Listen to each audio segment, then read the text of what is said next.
Now that Taiwan is effectively encircled by the Chinese military doing these drills, does the president think that the trip was worth the trouble?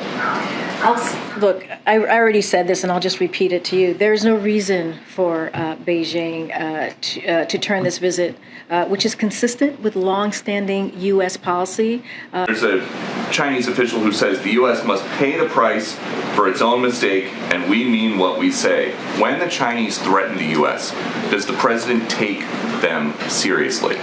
Again, the United States will not seek and does not want a crisis. We are prepared to manage what Beijing chooses to do. How come Republicans seem more jazzed about Speaker Pelosi's trip than the president? You're going to have to ask Republicans. Jazz. Well, yeah, I mean... Do they have jazz hands, Peter? Do I have jazz hands? Do they have jazz hands? You said jazz, that they were feeling jazz. We can have our Hill team check. But Mitch McConnell said, I think it's important for the Speaker to go to Taiwan. Lindsey Graham said, the idea of her going is a good thing. Chuck Grassley, I'm sure glad that she went. Is President Biden just worried about hurting Xi's feelings? So you're saying because they said that, then we're not jazzed? Yeah, absolutely. We've been very clear. We've been very clear for, the past week or so, that the Speaker has the right to go to Taiwan. We've said that. Yes, you've been clear that she has the right. But why is it so hard for the president just to say, she's a brave trailblazer, and I think it's great that she went? Like so many others. The president thinks that Speaker Pelosi is a great trailblazer. Look, does he think that it was good that she went? Here's the thing.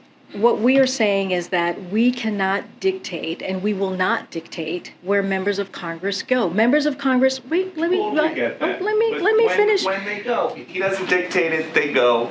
Now he can say if he thinks it was good or not. I mean, that's not how it works. That is not how it works here. It really isn't. Members of Congress have the right to travel wherever they choose. What if we treated that teacher with the respect that she has earned, that she is owed, that we all want to give her? We don't need to tell her what version of history she is allowed to teach in a classroom. We don't need to scare the parents of those kids before her about something called CRT that I've never heard of before last year. On this issue of the wall, I understand the appeal of it. If we built a big wall right before the front door of this library, it'd be very, very hard for people to get in, right? But the idea of building a wall from Brownsville to San Diego, California, 2,000 miles long, one, almost unfeasible. Two, it's not going to keep out people who have no other choice. Listen now, I will cut taxes for 95% of all working families. Because in an economy like this, the last thing we should do is raise taxes on the middle class. Of which the U.S. is a member is warning China not to continue this behavior. What is the consequence for China if it does continue this behavior? So again, we said many days ago, we said that we knew this was going to happen. We knew China was going to behave in this way. Again, it doesn't change our policy. We are going to monitor. And we will manage what Beijing chooses to do. Andrew Yang, former Democrat, has announced a third party.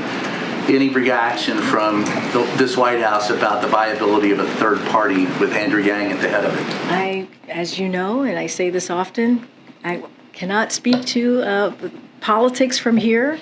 I have given up that life for the moment.